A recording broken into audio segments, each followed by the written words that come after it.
오늘 우리에게 주신 말씀은 요한복음 1장 35절에서 51절의 말씀입니다. 요한복음 1장 35절에서 51절의 말씀입니다.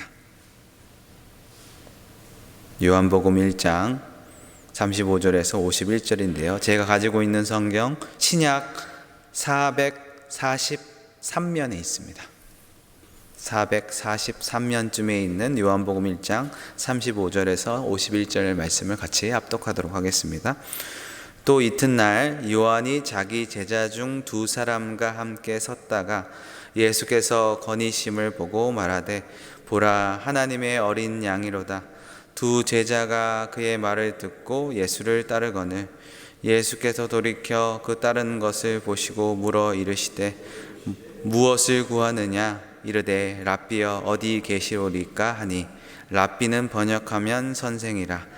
예수께서 이르시되 와서 보라. 그러므로 그들이 가서 계신 데를 보고 그날 함께 거하니 때가 10시쯤 되더라.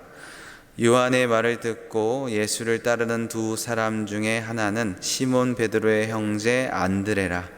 그가 먼저 자기의 형제 시몬을 찾아 말하되 우리가 메시아를 만났다 하고 메시아는 번역하면 그리스도라. 데리고 예수께 오니 예수께서 보시고 이르시되 내가 요한의 아들 시몬이 장차 게바라 하리라 하시니 게바는 번역하면 베드로라. 이튿날 예수께서 갈릴리로 나가려 하시다가 빌립을 만나 이르시되 나를 따르라 하시니 빌립은 안드레와 베드로와 한 동네 벳세다 사람이라. 빌립이 나다나엘을 찾아 이르되 모세가 율법을 기록하였고 여러 선지자가 기록한 일을 우리가 만났으니 요셉의 아들 나사렛 예수니라.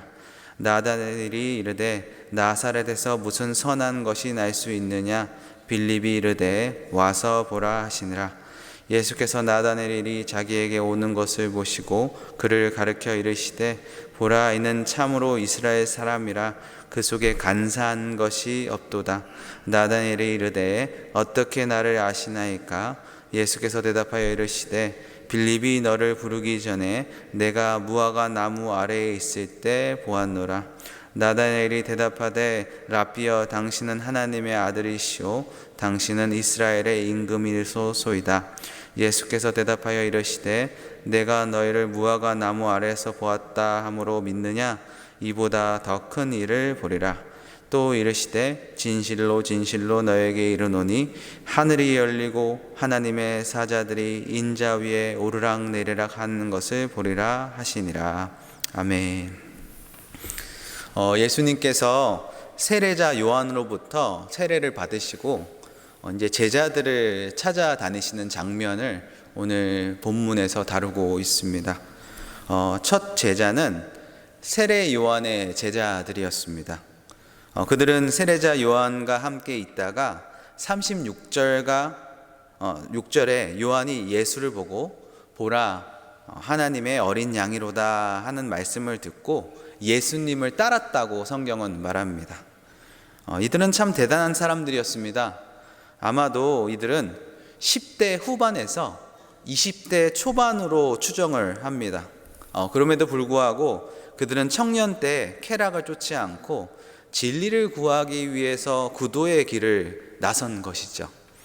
예수님은 바로 이렇게 진리를 찾는 청년들과 함께 새 시대를 지금 열고 계시는 것입니다. 예수님께서 그들에게 물으시죠. 무엇을 구하느냐?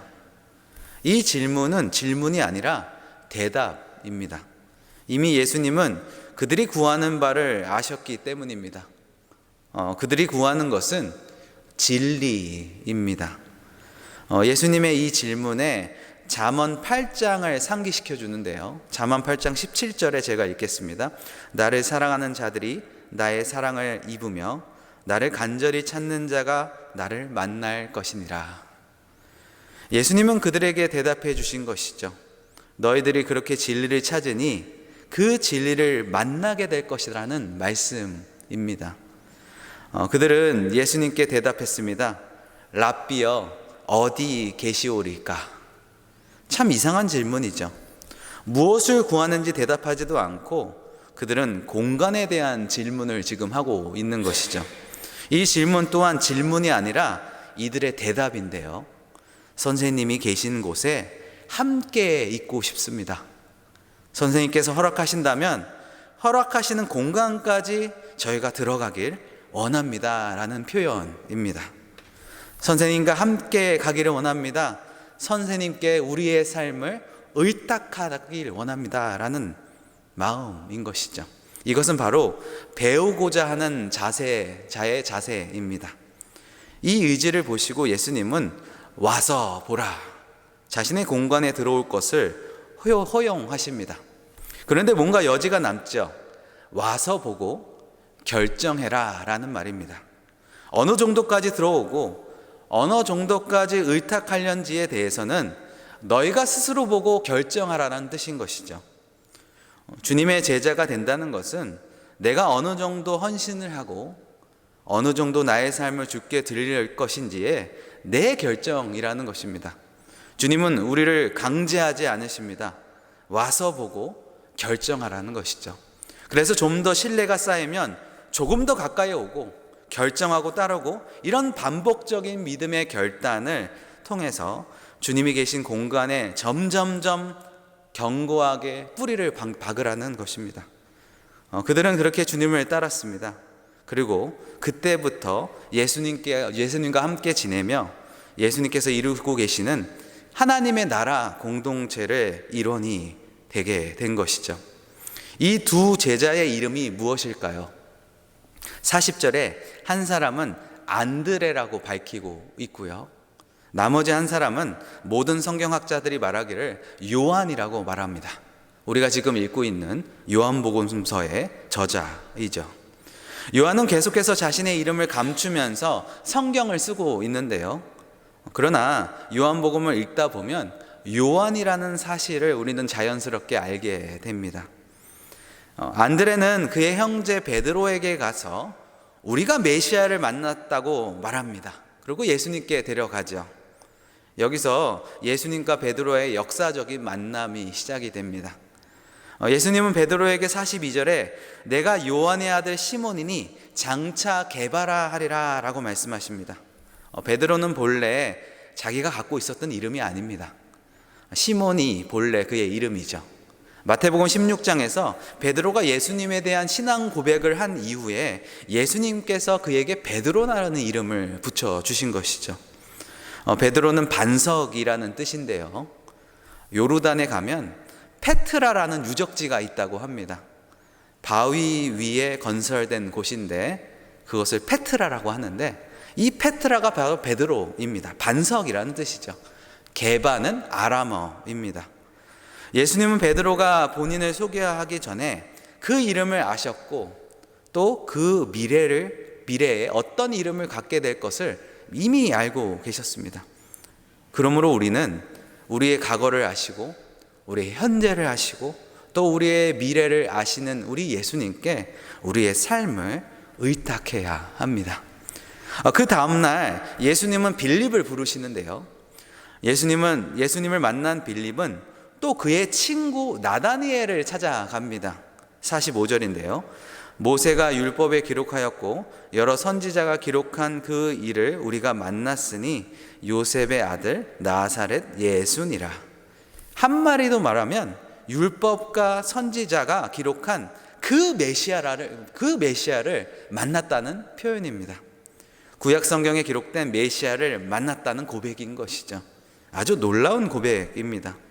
그는 베드로가 이 신앙 고백을 하기도 전에 자기 친구 나다니엘에게 자신 있게 예수님을 이렇게 소개하고 있는 것입니다. 그러나 나다니엘은 별로 심통치 않은 것 같습니다. 그가 이렇게 말하죠. 46절에 나사렛에서 무슨 선한 것이 날 수 있느냐. 예수님은 나사렛 출신이었습니다. 예, 그렇습니다. 나사렛은 완전 변방입니다. 촌구석이죠. 웬만하면 동네 이름들은 구약 성경에 적어도 한 번쯤은 언급이 됩니다. 그러나 나사렛이라는 지명은 구약 성경에 한 번도 등장하지 않습니다. 그 정도로 존재감이 없는 동네인 것이죠. 그가 이렇게 반응하는 것은 당연한 것입니다. 그러자 빌립이 뭐라고 하죠? 와서 보라. 예수님께서 하신 말씀을 똑같이 합니다. 와서 직접 보고 내 말을 이해할 수 있을 것이다 라고 말하는 것이죠. 예수님은 빌립과 함께 오는 나다나엘을 보고 놀라운 말씀을 하시는데요. 47절에 보라, 이는 참으로 이스라엘 사람이라 그 속에 간사한 것이 없도다. 나다나엘은 아주 깜짝 놀랍니다. 처음 보는 사람이 자신을 꿰뚫어 보는 것이죠. 그래서 말합니다. 48절에 어떻게 나를 아시나이까? 그러자 예수님께서 48절에 이어서 빌립이 너를 부르기 전에 내가 무화과 나무 아래에서 있는 것을 보았다 라고 말씀하십니다. 더욱더 놀라운 나다니엘은 이 빌립이 고백한 메시아의 고백을 이제는 자신의 입으로 하게 됩니다. 49절인데요. 랍비여, 당신은 하나님의 아들입니다. 당신은 이스라엘의 임금입니다 라고 고백하게 됩니다. 그런데 예수님은 한술 더 떠서 더 놀라운 말씀을 하시는데요. 50절에 내가 너를 무화과 나무 아래에서 보았으므로 믿느냐? 이보다 더 큰 일을 보리라. 더 큰 일은 무엇일까요? 아마도 앞으로 우리 예수님께서 제자들과 함께 다니시면서 펼치실 하나님의 나라 표적을 말씀하고 계시는 것 같습니다. 바로 2장부터, 내일부터 펼쳐진 2장부터 물로 포도주로 만든 사건을 보게 되죠. 그러나 그들이 더 놀라워해야 되는 일은 예수님께서 보여주신 가장 강력한 표적 때문일 것입니다. 51절인데요. 또 이르되 진실로 진실로 너에게 이르노니 하늘이 열리고 하나님의 사자들이 인자 위에 오르락 내리락 하는 것을 보리라 라고 말씀하십니다. 이 장면이 야곱이 베델에서 꿈꿨던 그 장면을 연상케 합니다. 야곱은 그곳을 베델, 곧 하나님의 집이라고 이름을 붙였습니다. 그리고 베델은 오랜 동안 하나님이 거하시는 성소가 됩니다. 그런데 바로 그 일이 베델이 아니라 예수님 위에 일어날 것이라는 말씀인 것이죠. 예수님이 곧 하나님의 집이라는 뜻입니다. 예수님은 이렇게 말씀하신 적이 있죠. 마태복음 12장 6절 말씀입니다. 제가 읽겠습니다. 내가 너에게 이르노니 성전보다 더 큰 이가 여기 있느니라. 성전보다 더 크다는 것은 지상의 하나님의 나라인 성전을 넘어서 더 큰 성전, 진짜 하나님의 나라라는 것입니다. 예수님이 곧 하나님의 나라라는 것이죠. 그러므로 예수님의 공간 안에 들어오게 될 때 하나님의 나라를 경험하게 될 거라는 말씀입니다. 이 말씀이 진리입니다. 여전히 우리에게도 진리이죠. 예수님 안에 우리는 하나님의 나라를 봅니다. 예수님 안에 있을 때 우리는 하나님의 나라 안에 있게 됩니다. 천국의 기쁨을 누리며 천국의 화평을 경험하게 됩니다. 이것은 세상에서 줄 수 없는 것이죠. 오직 하나님의 나라이신 예수님만이 우리에게 주실 수 있다는 것입니다. 예수님은 그 약속을 그에게 찾아오신 제자들에게 하신 것이죠.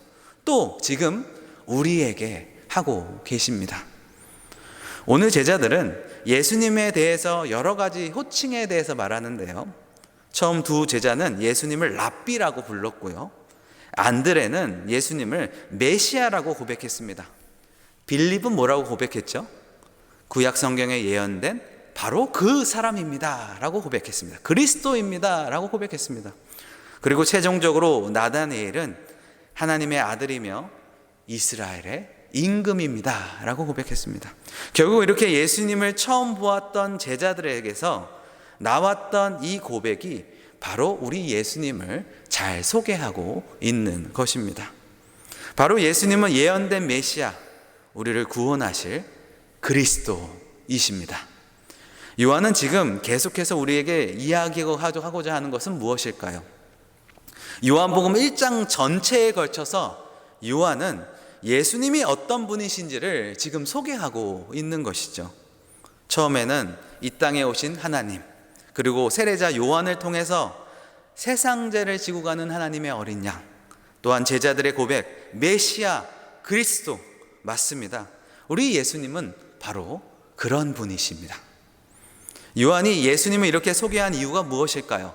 그것은 우리가 그분을 믿게 하기 위해서입니다. 우리는 예수님에 대한 우리의 고백을 통해서만 다른 사람들에게 예수님을 믿게 할 수 있습니다.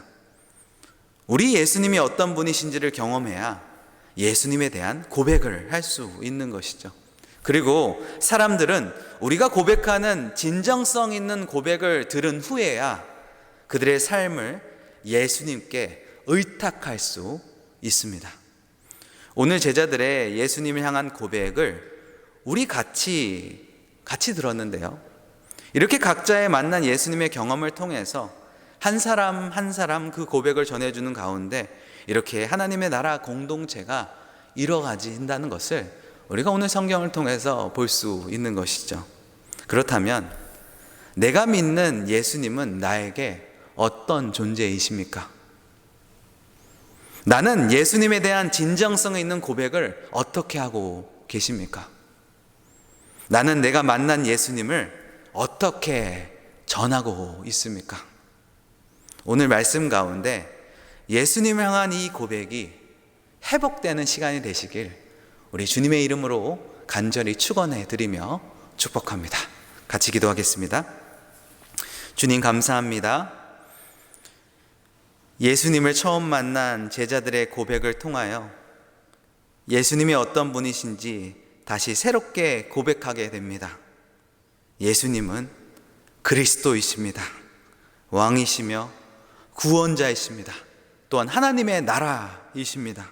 하나님, 이 고백이 우리의 심령 속에서, 우리의 마음 속에서 흘러 넘치게 도와주시고 그 흘러 넘친 그 고백이 예수님을 믿지 않는 모든 지체들에게 흘러갈 수 있는 은혜를 베풀어 주시옵소서. 감사합니다. 주님, 오늘 여러 가지 기도 제목으로 주님 앞에 나왔습니다. 그 기도 제목 가운데 기름 부어 주시고 함께하여 주셔서 주님의 영광을 위해서 살아갈 수 있는 우리 한 사람 한 사람이 될 수 있도록 은혜를 베풀어 주시옵소서. 감사드리옵고 예수님의 이름으로 기도합니다. 아멘.